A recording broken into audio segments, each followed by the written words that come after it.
Welcome to another episode of Fright Friday, and today we are talking about the summertime classic, Sleepaway Camp. So I hope you'll stick around. Thank you to everybody who has subscribed recently and left comments and give me the thumbs up and all that. I really appreciate it. Today we'll be talking about Sleepaway Camp. I'll talk a bit about the production, cast, critical reception, my thoughts on the film, this edition, and so much more. So make sure you stick around. So Sleepaway Camp is a pretty notorious horror slasher film from 1983. It was directed by Robert Hiltzik, who didn't really go on to do much else. He did Return to Sleepaway Camp, which I think was the fourth installment in this series. But the documentary on this, I did watch the documentary on this, and he said something like he had ideas for the sequels, but that he said, I'll just leave it at that. So I don't think he had anything to do with 2 and 3, but I think Return to Sleepaway Camp he did direct. This film stars Felissa Rose, who was also in Return to Sleepaway Camp, as well as Terrifier 2, Catherine Cammie, who was in the All of My Children soap opera, as well as lots of TV shows, Mike Kellen, who is in many films that I don't know, and as well as a lot of TV appearances, including Starsky and Hutch, Twilight Zone. This was his last role before he passed away. I don't know if you can really see it. It's that character right there. I swear to God, I saw that guy in something else, but maybe it was Starsky and Hutch, but he's got a very familiar look. Really bad actor in my opinion, but still charming in this film nonetheless. The synopsis to this film is Angela Baker, a shy, traumatized young girl, is sent to summer camp with her cousin. Shortly after her arrival, anyone with sinister or less than honorable intentions toward her gets their comeuppance. So, don't hear many movie reviews with the word comeuppance in them. But yeah, this is a very, I would say, infamous movie, mostly due to the twist ending. This was filmed in upstate New York in the fall of 1982. Sleepaway Camp was released the following year by United Film Distributors. It earned approximately $11 million at the box office, but was met but was met by largely unfavorable reviews from the critics, many of whom deemed it exploitative and derivative of such films as Friday the 13th.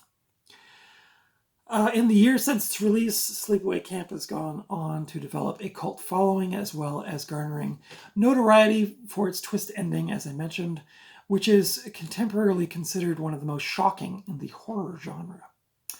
It was followed by 4 sequels: Sleepaway Camp 2, Unhappy Campers, 1988, Sleepaway Camp 3, Teenage Wasteland in 1989, Sleepaway Camp 4, The Survivor, 2012, and Return to Sleepaway Camp, 2008. So I was mistaken. It's the 5th installment that the director did. Allegedly, in December of 2020, another Sleepaway Camp installment was announced to be in development, starring the original Felissa Rose from this film. The filming of Sleepaway Camp took place in Argyle, New York, near Summit Lake at a camp formerly known as Camp Algonquin. In interviews, the screenwriter and director Robert Hiltzik has said he attended that camp as a child. The movie was made in 5 weeks, starting in September of '82 and ending in October, with a budget of $350,000. As I mentioned, it went on to make $11 million at the box office, so pretty good return on investment. Unlike many of its contemporaries, which had adults playing youths, like the Friday the 13th movies, the cast of Sleepaway Camp was primarily made up of adolescent actors, and in the documentary it does show them behind the scenes, and Felissa Rose's mother was there, and she sort of became like the den mother to a lot of these kids who were in the movie.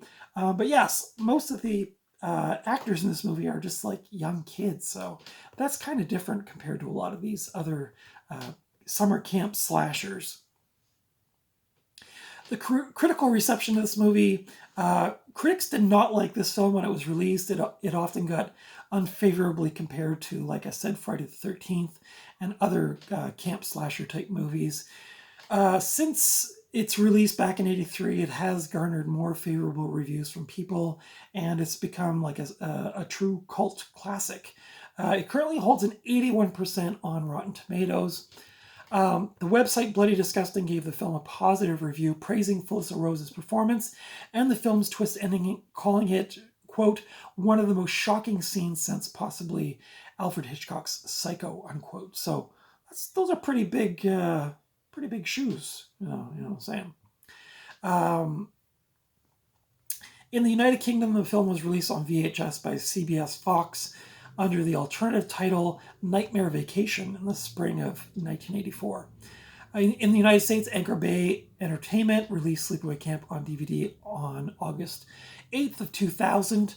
Anchor Bay reissued this disc as a part of a 4-disc set titled the Sleepaway Camp Survivor Kit in August of 2002, which also contained the film's 2 sequels as well as a bonus disc featuring footage from the unfinished 3rd sequel. This box set, which featured a medical Red Cross on the front cover, was discontinued in late 2002 after the Red Cross filed a complaint against Anchor Bay, which subsequently redesigned the box art to remove the Red Cross logo. So that one I don't have. If you have that, though, it's very collectible, the one with the Red Cross on it. I wouldn't mind getting my hands on either of them, but I don't know how good the sequels are. I think I've heard people say they're okay, but this one I really enjoyed. This was about, I think this was my second watch, or maybe my second or third rewatch of this. I only saw this a couple of years ago. I found a DVD. I watched it for the first time. I thought it was okay. Pretty shocking ending, which I guess I probably won't give it away, even though this movie's like 40 years old. But it has a pretty shocking twist ending to it if you've seen it. There is some commentary on this about transgender, narratives and things like that. I don't really feel like I want to dive into that with this. I think at the time this came out, it was just kind of like a slasher with like that kind of shocking twist ending, which I don't want to spoil for people if they've never seen it, because it's kind of something you have to see, really. But I don't see this as a trans narrative or a trans theme. This kind of, I can kind of see the Psycho comparison with relation to that, but that's as far as I would go with this. I think this did have some people who, from the queer community who did not like it, the representation, but I think Felissa Rose came out and basically said, like, she's really proud of this movie, and that, this was an early, it came off after Psycho, obviously, but an early representation of somebody living a trans experience. But I don't really want to dig into that with this. I don't feel like that's what this was about. This was just a movie, and it had a shocking twist ending that had some, maybe controversial things, but let's just look at it through that lens. It's an 80s cheesy slasher horror movie, and although the ending was kind of shocking, I don't really feel the need to kind of unpack this through a transgender lens. I think this was just of the time, and much like Psycho was, if that gives you kind of a hint of the end of the movie. But yeah, that said, the ending is actually really quite scary. There's no pictures of Felissa Rose at the end of this movie, but you've probably seen memes of her face at the end of this movie where her mouth is just hanging open and her eyes are all like scary looking. I think that's a pretty famous meme. But yeah, that really actually she has this face and she makes a sound and there's a shocking reveal, and the noise she makes is almost animalistic. And to me, I just rewatched this the other night alone in this big house by myself, and it really gave me the willies. I really had goosebumps watching this. So, yeah, my thoughts on this film: great little 80s slasher. It has good pacing in it. It never kind of lulls. The kills are pretty inventive if that's your thing.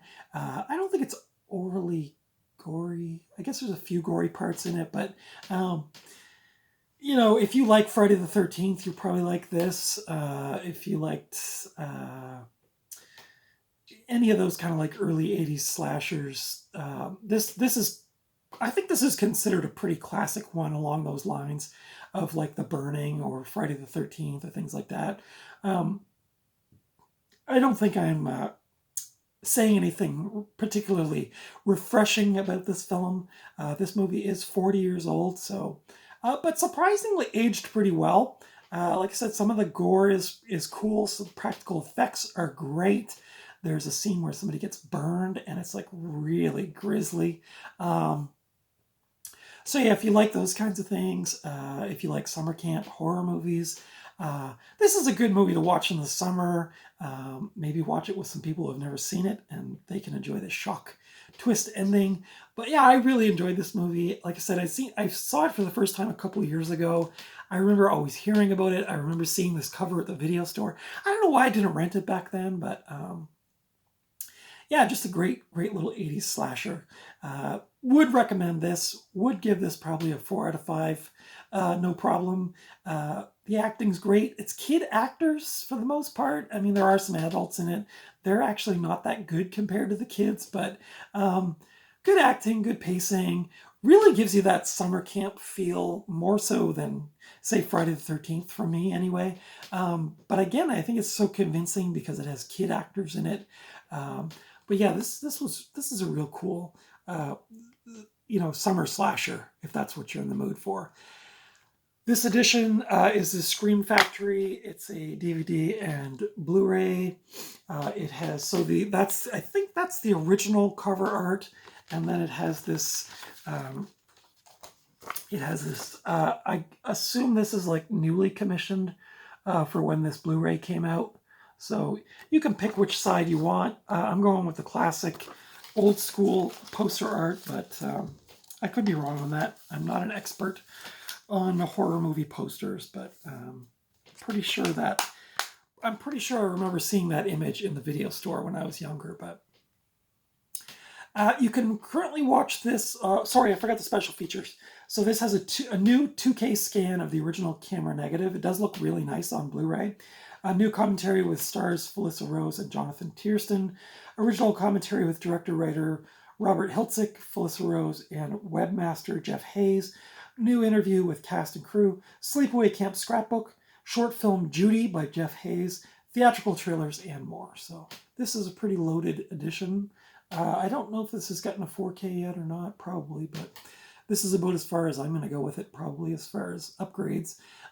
You can currently watch this for free on Roku channel, Tubi, everyone's favorite, as well as the Midnight Pulp app. And on smart TVs, you can watch it for free. So Roku, Tubi, and Midnight Pulp are on smart TVs. YouTube, you can actually find this exact edition on YouTube for free.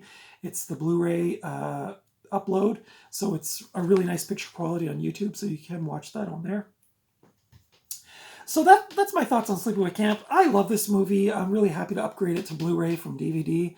This will probably become a staple for summer watching. Highly recommend this movie if you like horror movies, slashers, 80s horror movies, 80s slashers, summer camp movies. Just a good all-around fun movie to watch. So let me know your thoughts on this film. Did you see Sleepaway Camp? Did it scare you? Did you like it? Did you not like it? Let me know your thoughts in the comments below. Consider giving me a thumbs up if you like this kind of content. And follow me over on Instagram at Night Owl Video. This past week I did review the 1989 slasher film Offerings. So if you missed that, that was this past Tuesday. So you can go back and watch that review. I do have a few in my queue that people want me to review. Wolf Creek and I think it was Prince of Darkness. So I'll try to get to those soon. I apologize. I've just been busy watching other stuff or just busy with life. But yeah, let me know your thoughts on Sleepaway Camp. Yeah, I like this movie. The cover art's quite cool too. Very iconic 80s slasher artwork. But anyway, that's it for today. I hope you enjoyed this review. Consider giving this a thumbs up if you like this kind of content. Like I said, leave your thoughts in the comments below. And until next time, I will see you at the thrift store or at the video store or just out and about somewhere. Maybe I'll see you at summer camp. Huh? Are we going to summer camp this year? I don't know. I'm not signed up yet, so I probably won't be able to go. But until next time, please take good care of yourselves. Try to stay cool in this heat wave. And until next time, I will see you in the next video.